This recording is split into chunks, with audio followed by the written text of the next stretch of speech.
అందరికీ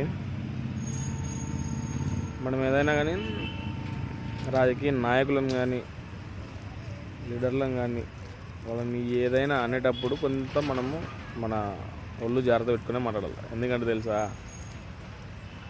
నాయకులు అనే వాళ్ళ ఎంట ఒక ఏరియా ఉంటుంది, ఒక ఊరు ఉంటుంది.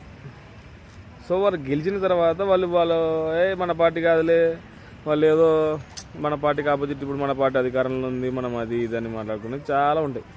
బట్ కానీ విషయం ఏమవుతుందంటే ఫైనల్గా ఒక్కవేళ పొరపాటున అవతలోటి గెలిచినా ఏం చేయలేదని మనం అనుకుంటాం.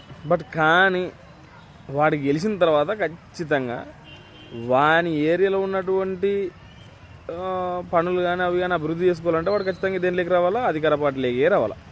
సో అది అధికార పార్టీలోకి వచ్చిన తర్వాత మరి పరిస్థితి ఏముంటుంది అనేది ఒకసారి మనం కూడా ఆలోచించాలి. సో కాబట్టి కొంత నాయకులు కావచ్చు, లీడర్లు కావచ్చు, వీళ్ళు కావచ్చు, మనం ఎవరు నమ్ముకొని ఎంత స్టాండ్ నిలబడతామో మనం చేయాల్సిన పని ఏంటంటే ఫస్ట్ నోరు జాగ్రత్త ఉండాలన్నమాట.